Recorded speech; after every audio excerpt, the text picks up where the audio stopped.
One for this. No, yeah, but the other one's the cleaners, I think. Okay. Yeah, good. Yeah, I can give you some emergency claim. Yeah. And they shut it down. Yeah. And they said it was about money, but it wasn't. Yeah. It wasn't. It was an average.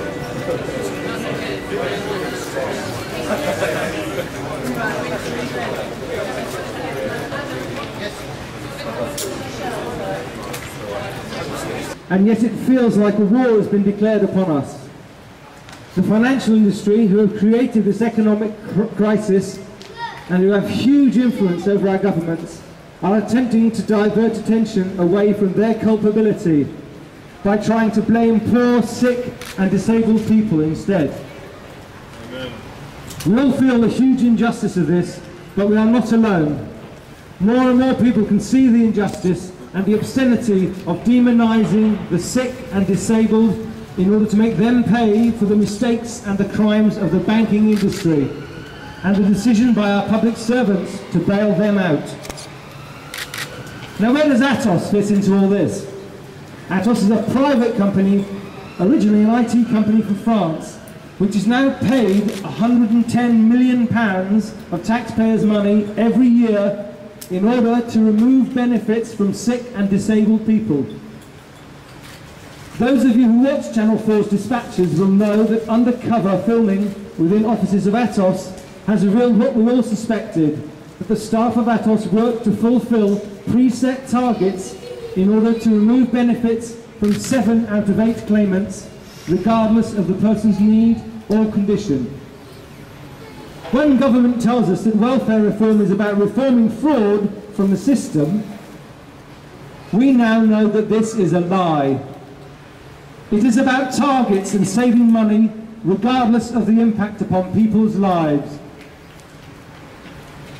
It is about dismantling the welfare system that we have all paid into and most of us will need to depend upon at some stage in our lives.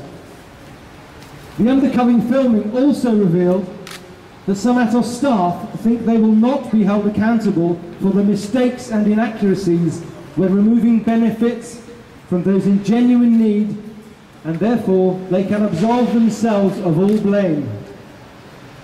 This callous, self-serving attitude is appalling.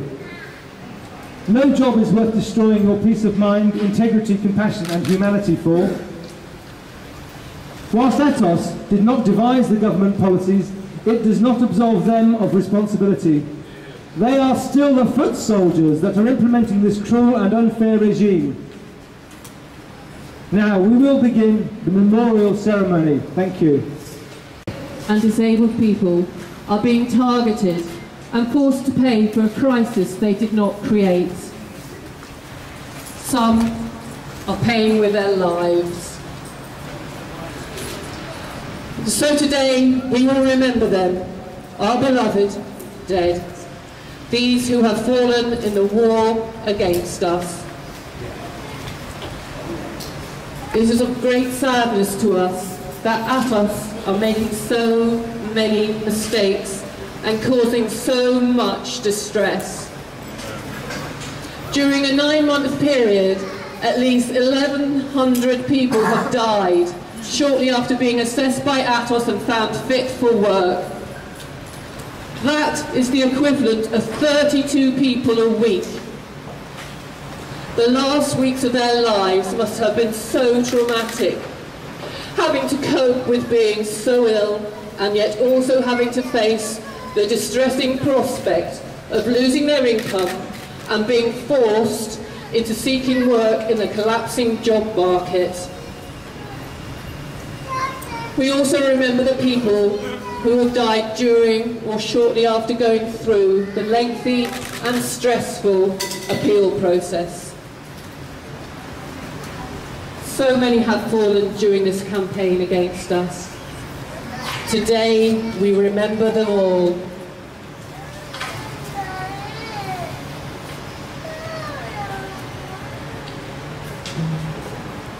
We will now read out the names of some of the fallen, where Atos assessments and loss of benefits have been a contributory factor to the distress that led to their deaths. We fear that there may be many more who have perished this way, but we can only name those who a coroner has recorded that the removal of benefits was a contributing factor to their death, or those where the families have publicly stated that the actions of Atos greatly distressed their loved ones before they died. We will now read out the names of those who have perished. Paul Reiki was an acclaimed Scottish writer, talented musician and a devoted follower of Hibernian FC. His friends described him as an absolutely brilliant pal and an out-and-out funny bloke. Paul took his own life. He did not leave a suicide note, but laying out on a table close to his body were 2 letters from the DWP, Department of Work and Pensions. One letter notifying him that his incapacity benefit had been stopped, and the other saying that his housing benefit had been stopped. His friends wrote a strongly worded letter to Chancellor George Osborne so that he would know the human cost of attacking those on benefits. Paul Orwell Coxon was only 33 when he was found dead in Hollands Wood, Lyndhurst. Atos had incorrectly assessed him as fit to work, stopped his ESA benefit and told him to find work. He left a suicide note and a letter to his family in which he expressed concerns about losing his benefits and the government's cuts. Leanne Chambers was only 30 years old when she died. She's worked as a sales coordinator in the past, but had been battling with depression for a number of years. Her condition worsened after she received a letter from Atos pressuring her to attend a WCA to see if she was fit for work. That night, Leanne walked out of her home sometime after midnight when her partner was asleep. A search was launched after he woke and found her missing. Her coat and purse were found beside the River Wear, and later the police recovered her body from the river. Elaine Christian was 57 and had worked in a bakery, but was forced to leave work because of spiralling health problems. Her colleagues at the bakery described her as a cheerful, hard-working and trusted member of staff. Elaine had been very worried about attending a medical appointment with Atos to assess her for work. Mr. Christian woke up to find his wife of 28 years missing. In the kitchen, he discovered a suicide note, empty packets of painkillers and pools of blood. After a police search, Elaine's body was retrieved from a nearby waterway. She tried to cut her wrists 10 times, taken an overdose, but had died of drowning. Her husband said she was worried about the assessment, but was not one to complain. Her manager from the bakery said she was one of the nicest people I knew and had a heart of gold. Elaine was totally trustworthy. George from Chesterfield in Derbyshire worked all his life, first as a miner and a foundry worker, then as a communications engineer, until a heart attack in 2006 when he was 53. George tried to go self-employed, but his doctor told him to stop work, and George applied for ESA. George was then assessed by Atos. During his work capability test, they noted that he had angina, heart disease and chest pain, even when resting. At first, George was found fit for work and put on job seekers allowance. He appealed, and after waiting 8 months, he was put into the work group and had to start doing work activities. A few months after this decision, George collapsed and died of a heart attack, the very day before another Atos medical. His widow is convinced that the stress of trying to claim benefits through the Atos system killed him. David Groves was the father of 2, and his grieving family said that he was killed by the stress of facing Atos and their stressful medical tests. He had claimed incapacity benefit for 3 years because his doctor had ordered him to stop working after having a heart attack and a stroke. David was greatly affected by being lumped in with the dole scroungers and benefit cheats when Ian Duncan Smith ordered a crackdown on sponges. David had already won one appeal to keep his incapacity benefit, but when Atos called him for yet another test, he became very upset. His wife Sandra said, when the government said they were going to get all those benefit cheats and Dave was called in for a medical, he felt he was back to square one. It built up. He was in a terrible state the day he died. It was the stress that killed him, I'm sure. David was 56 and died of a massive heart attack the night before his Atos medical. His son said he could hardly walk any distance without needing help for his angina spray. I don't know why they did not have just asked the consultants, who would have told them that his heart was too weak, even to have an elbow operation that he needed. They would have made it clear how ill he was. Mark and Helen Mullins, many of you may know Mark and Helen's story. You'll have seen the video of them being interviewed outside a food bank. The married couple have been having a real struggle getting access to the correct benefits that they needed. The local authority removed Helen's 12-year-old daughter from her because Helen had learning difficulties and her daughter was having to look after her. She was not able to claim job seekers allowance because she was told she was not fit for work. However, they had real problems trying to obtain disability living allowance because she had an invisible disability, a brain disability.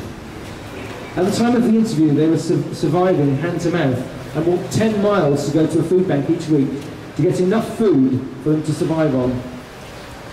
They had no fridge or cooker and lived in only one room to keep as warm as they could because they couldn't afford to heat their home.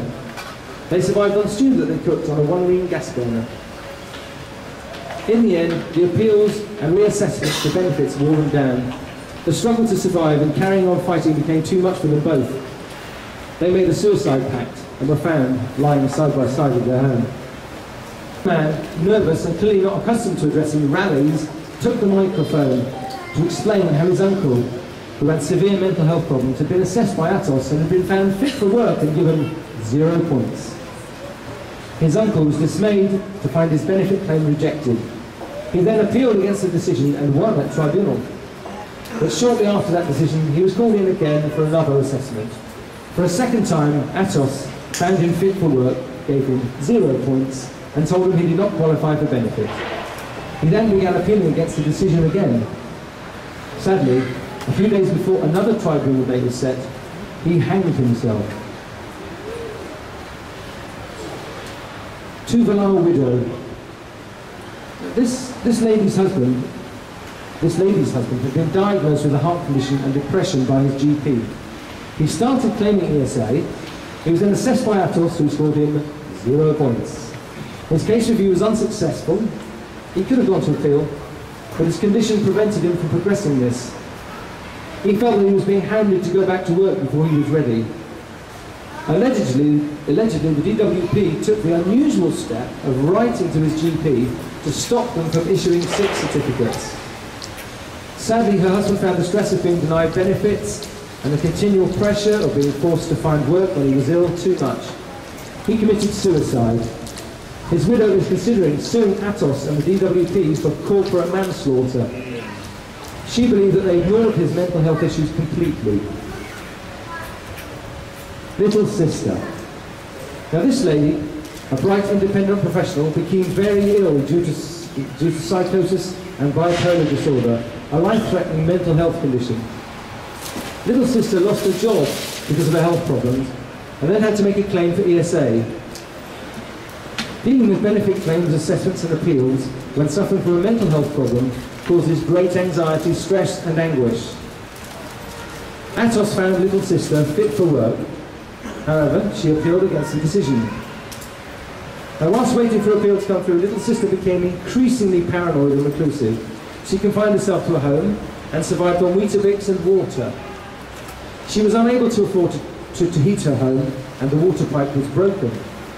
Occasionally, little sister had to attend a job centre because she'd been found fit for work and was pressured to look for a job. The job centre did not seem to have been aware of the gravity of her illness and refused to believe that little sister was too ill for work. Now, little sister's family had become unable to find her, but when they did, they ensured she got the appropriate medication from the doctor and tried to help her with food and other support. However, due to the nature of her illness, little sister became frightened even of her own family and refused all help. She got the police to caution them, preventing them from helping her further. One autumn day, little sister boarded a plane to Portugal. Her family received a phone call from the Foreign Office in Portugal telling them that she had taken an overdose and then jumped from the hotel balcony. Little sister was only 32 when she died. This sad story, like so many others, show how inappropriate it is to expect those with mental health conditions to navigate their way through such an uncaring, unprofessional and incompetent system.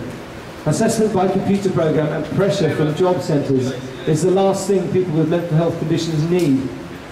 How can the government and Atos get this so wrong? Stephen Hill, a dad of 2, suffered from heart problems for about 2 years and was awaiting major heart surgery. He was given a 10-minute examination by Atos and declared fit for work. A month later, he died of a heart attack. Mr. Hill's brother said, "I think the worry put so much pressure on him. For people who are really ill, like Stephen was, the system is wrong. We want to see it changed, so a report from a GP and a specialist should be good enough. Stephen should have been enjoying time with his grandchildren. For this to happen was just terrible." Sandra Williams suffered from painful degenerative spinal condition and depression. Atos had found her fit for work. In the days leading up to her death, she'd been very worried about losing her incapacity benefit. Sandra took a massive overdose. She was discovered by her son Ryan when he returned home with her husband.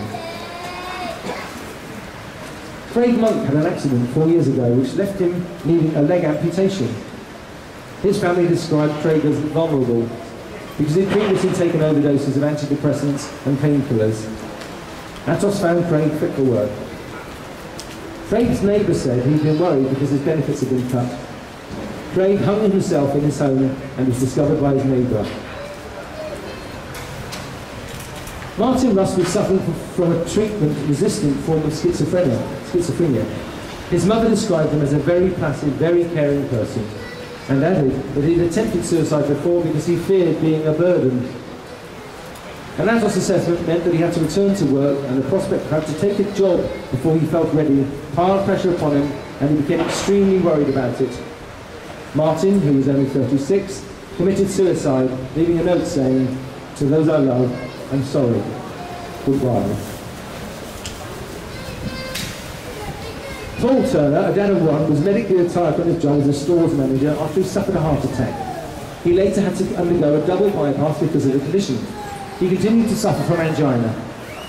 He was claiming incapacity benefit until Atos found him fit for work and stopped it. However, he had a serious heart condition and died of heart failure weeks later.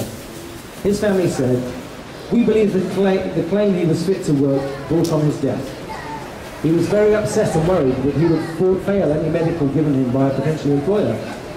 Paul was also upset because he thought the officials believed he was a fraud who should not have been claiming benefits in the first place.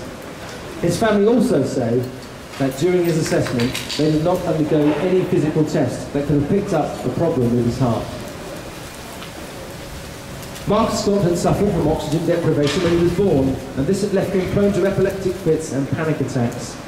This severe anxiety led him to drink heavily, and he became a chronic alcoholic. He was left penniless after Atos found him fit for work, and he was stripped of his incapacity benefit and housing benefit.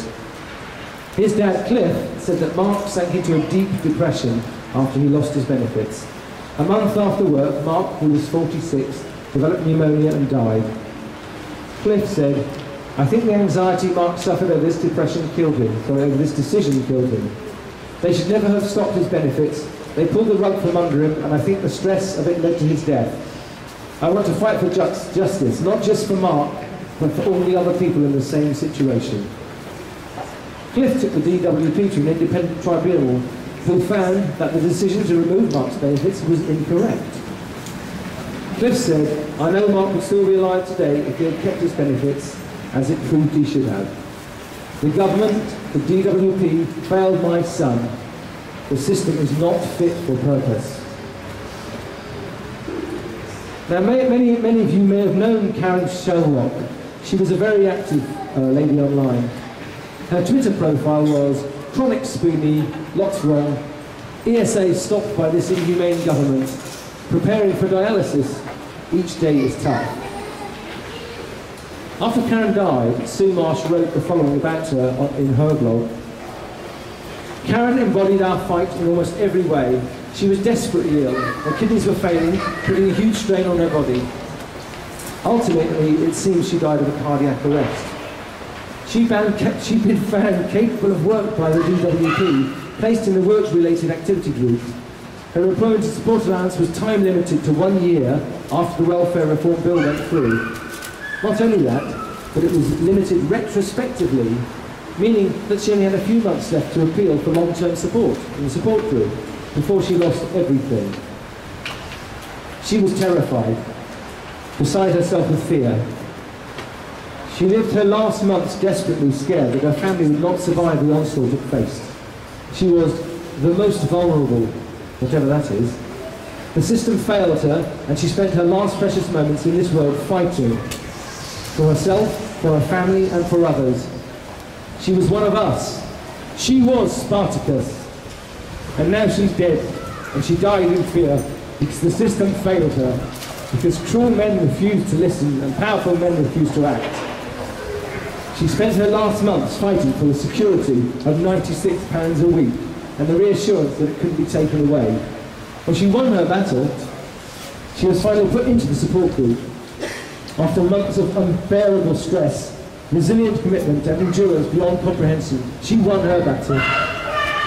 But she lost her war, and we must all make sure that whatever comes, we win the war in her name, and in the names of many thousands more fighting for life and dignity.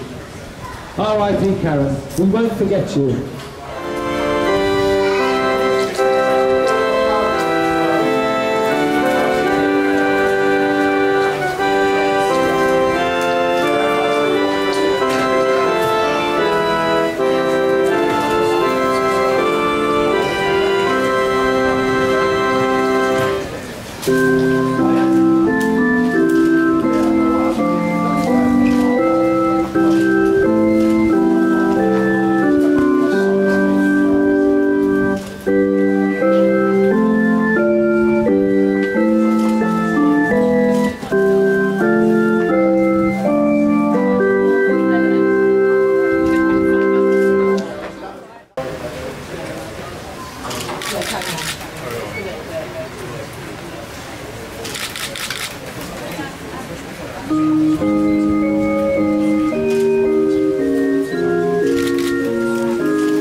We see the great injustice done to you. We recognise your pain and your struggle. We are sad that you had to pay the ultimate price because of this great injustice wrought against you. We honour you with our tears.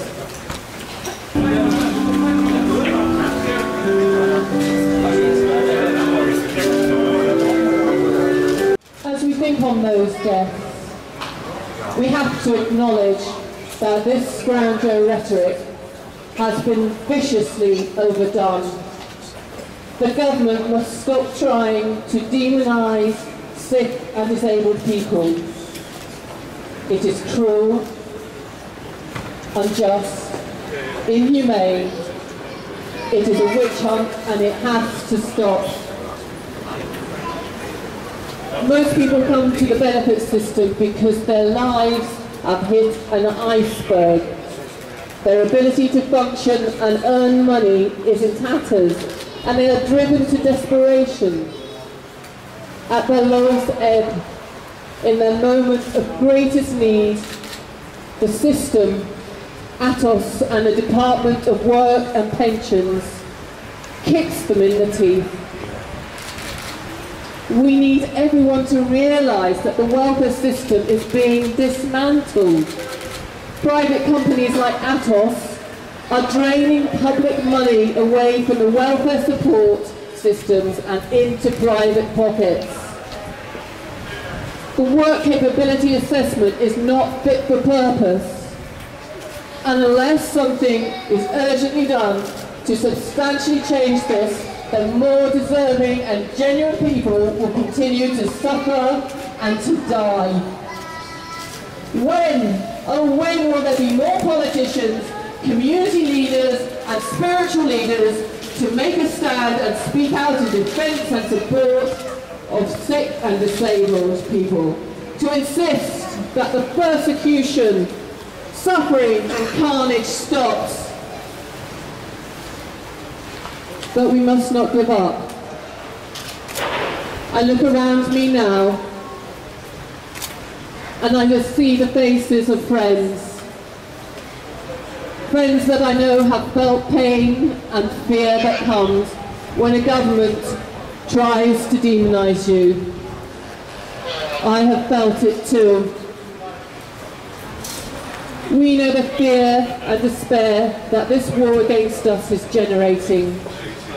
We know how it feels to be verbally abused and even physically assaulted because you are sick or disabled. This is why we're here, to stand together, to support one another, to prevent any more of us falling like our beloved dead. We must and we can stand together to fight against this great injustice, to keep each other safe and to keep each other strong. Others can see the injustice and they have spoken out in our support. We have the support of all those who have compassion and integrity. The British Medical Association have described the work capability assessment as not fit for purpose and have demanded for it to be halted immediately. The Royal College of Psychiatrists has strongly criticised the devastating effect that Atos and cuts have on patients. The mental health charity Mind have branded the work capability assessment as inhumane.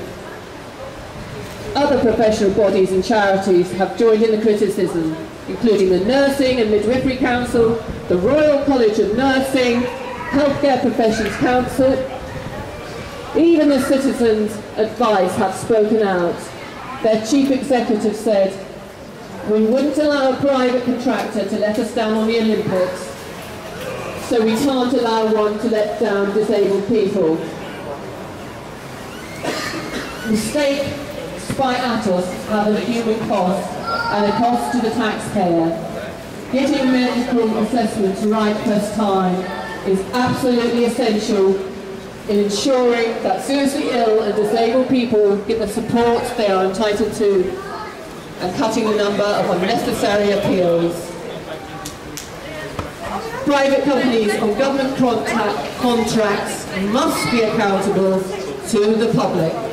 Government should act now to put in place a regular, independent monitoring of the accuracy of work capability assessment reports and to look at imposing financial penalties on Atos for every inaccurate report they produce. It seems that the only ones who seem to think that Atos are doing a good job are Atos themselves and of course Messrs Grayling, IDS and David Cameron. However, I think we are going to see that view severely challenged in the Houses of Parliament during September. So, those who chose to target us may have thought that we were an easy target, that we would lie down and go quietly, but they are wrong. We say to those who have wronged us and who continue to wrong us, we are strong, we are proud, we are united, and we know we are being unjustly treated.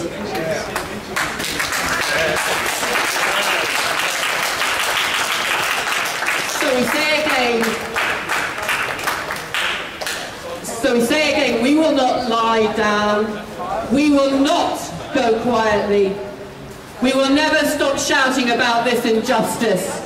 You will hear our voices and those of our supporters in Parliament, in the courts, online and on the streets.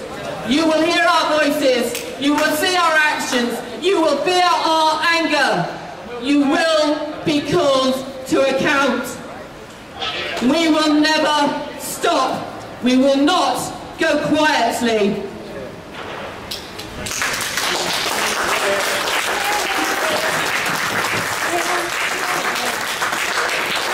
And to the assessors working for Atos, we say, It is not about paperwork and targets. It is about people's lives. So today, Atos, you will hear what is in our hearts. Back in 2009, where she was a cleaner, I believe, and she felt too unwell to carry on. And at her Atos exam, she told them that she felt breathless and tired. And they found her fit to work. And shortly after that, she was found to have terminal lung cancer and died. And that was exposed several years ago, so they have known all along that these people, and they have a genocidal policy of driving sick and disabled people off benefit. Even cancer patients who are undergoing chemotherapy are not exempt from the work conditions for benefit. And it was brought in by Labour, but now we have a government that is intent on denying us the money we need to survive. And disabled people are under attack as never before since the welfare state was set up.